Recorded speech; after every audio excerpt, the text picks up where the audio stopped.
I'm Leandro Perez, Vice President of Marketing for Salesforce Asia Pacific, and welcome to the Salesforce Executive Series, where you will hear from Salesforce global executives on their perspectives and experience working with thought leaders and the C-suite across the globe on how to navigate our times and more.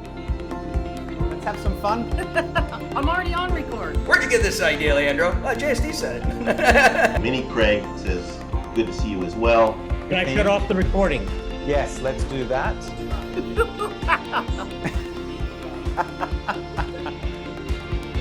What's our purpose? What is this new world going to be like? And how are we going to act and behave for the next 100 years? Today, it's my pleasure to welcome Polly Sumner, Chief Adoption Officer at Salesforce. Polly is responsible for customer success and ensuring each and every customer gets maximum value from their investment in Salesforce solutions. Hi, Polly. Thanks for being with us today. Where are you joining us from? Actually, I'm joining you from Paris, of France, of course. Well, what are you doing in Paris? Last time we met was probably in San Francisco. It's been a couple of years now with COVID, but what are you doing there at the moment? Well, I'm working, of course, because, we can work from anywhere now. And so I'm out doing my normal job of customer success. I'm visiting customers, spending time with our employees. And I actually had the opportunity to go to a team meeting, first one in person in a really long time. Wow, I'm very jealous out there meeting customers. That is fantastic, and in the Europe of all places. So, why don't we kick it off? You spend a tremendous amount of time connecting with some of the most senior leaders from respected organizations globally. What have you heard in the last 18 months? Wow. In the last 18 months, I've heard a lot of new things about leadership in a new world, about different kinds of corporate responsibility, about the needing to change the way employees work from home, work from the office, work from anywhere. And certainly the requirement to find new ways to connect to customers, their customers, to achieve growth and increase loyalty and make sure that their businesses survive. So who are leading these changes, Polly? In particular, is it a C-suite member? Is it the CEO? I've probably talked to 100 customers of ours every quarter. And there's a few things that are really going on. The first one is the CEO himself or herself is asking the question of, do I need a new style of leadership? What does leadership mean in this new world? The second one is, how do I align my teammates and make sure that we focus on what's important, the health and safety of our employees and their families, the growth of our customers, and the need to be able to change the way we work, whether that's in the office or whether that's at home. And those are things that are paramount. And then the last one is, what's our purpose? What is this new world going to be like? And how are we going to act and behave for the next 100 years? Truly incredible. Firstly, how many customers you've spoken to. I'm always blown away, Polly. You're very productive. But tell me, in some of those organizations, what are some of the more progressive leaders? How are they responding? You're talking about purpose. And what is the impact to the employees and stakeholders of these companies? I think back to the first quarter when we entered into the pandemic. And there were a couple of messages that came to me from our customers that I think were particularly telling about what was on their minds. I was talking to the number two of a very large consumer packaged goods company, and they were explaining that they were focusing on not having a culture of have and have-nots. I didn't really think about it because, we're in a tech industry and, our business is in the cloud, but their business is in manufacturing plants.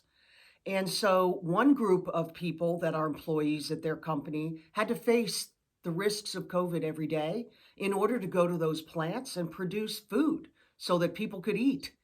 And that might have been considered the have-nots. And the haves were the ones who could immediately work from home. And so I hadn't really thought about that balance. Another CEO of a manufacturing company in the United States told me that two things happened to him that he never expected to be responsible for as a CEO.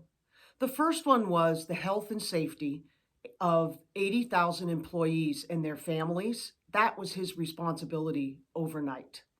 The second one was he was called upon as a major employer in one of the states here to go and influence the governor to make the right decisions for all the citizens.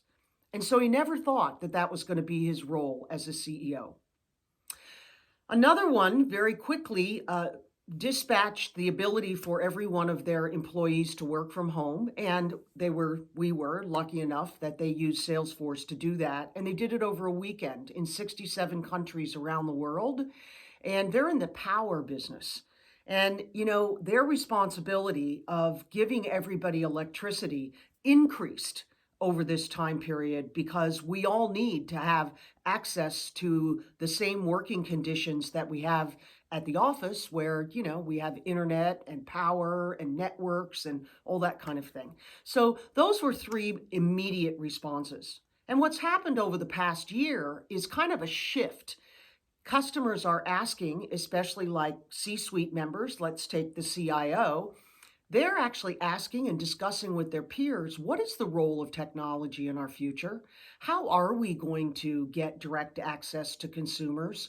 What is the way that we're going to use the data that we've gotten in our business and expose it to every employee, not via reports that come to us in a physical way because we're no longer together? How are we going to distribute that information and have people make decisions as close to the customer or as close to the business need as possible?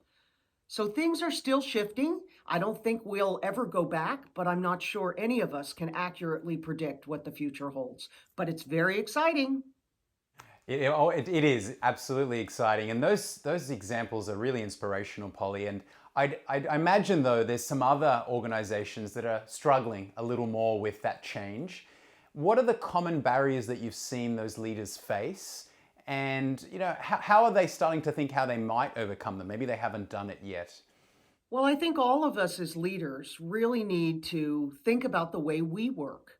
We set the example for our employees, how we communicate with them, the frequency, what's the content, how do we get aligned. The principles of running a company, or sort of the mechanics, might be slightly different, but the basics of employee engagement, showing them how to work in a different way, teaching and reskilling them to use a new set of tools, and also to work themselves in a different way to engage with customers to increase loyalty. Maybe in the past we had conferences or customer dinners, and now we're all doing it on mediums like Zoom or Teams or Slack or whatever the choice is in our company, and people have to adapt. I know for me, it's been a big challenge. It was a big challenge to lean in and actually build a relationship with a customer in Australia who I'd never met before in my life. And that was probably the most challenging thing that happened to me in the first month. Talking to people I'd already met in person, well, that was just sort of activity du jour. But this notion of meeting somebody and actually getting to trust them and have them trust me in a two-dimensional world, that was a challenge, and one which I think we're going to have forever. So maybe the right word for that is, what's the process to become relevant, and how do you stay relevant, in this case, in my job, with all of our customers and employees around the world, and our partners too. Right, and you talked a little bit about that unknown state of the future. Look, obviously none of us have a crystal ball to know what that future is, but you've made some personal changes, so thank you for sharing those. What have you seen the other leaders that you're talking to, what are some of the changes they're making to prepare for this, or be prepared, I guess, for that unknown future? I think most of the leaders have doubled down on their understanding of tech. That would be sort of a practical thing. I can say that I didn't see very many CEOs running their business from their phones, but they do it now. So that's kind of a demonstration that, you can be successful from anywhere.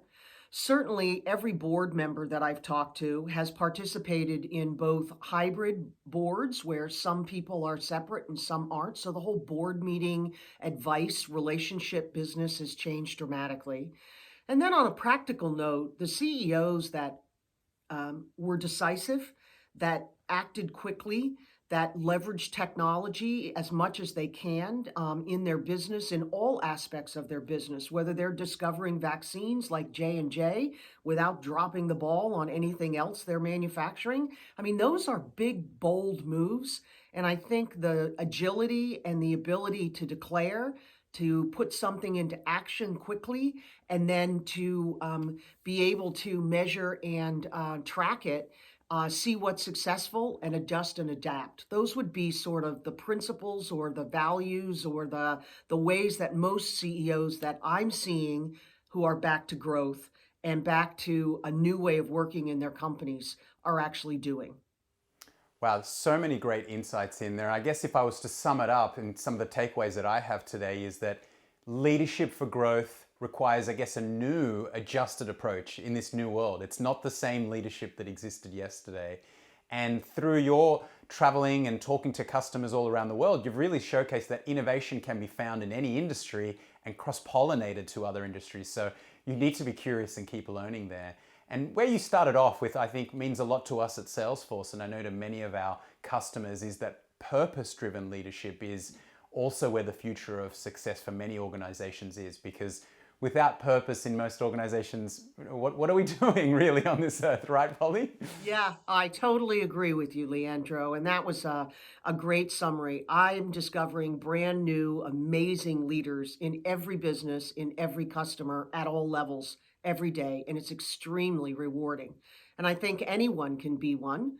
You just sort of have to make your mind up and say, I'm going to develop a new way of working. I'm going to be successful from anywhere. My team is going to be successful from anywhere. And I think as long as we wake up every morning and think about that, heck, I'm doing this from France.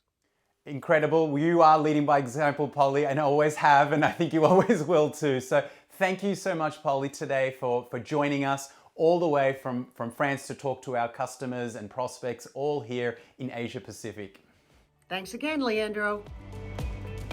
The Salesforce Innovation Center, otherwise known as the SIC, plays host to a variety of executive level conversations, just like the one in this episode.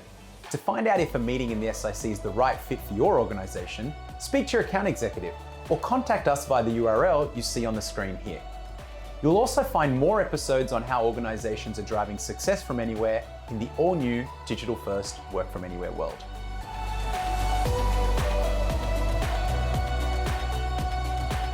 Let's have some fun, Polly. I'm already on record. It's perfect. Polly's a pro.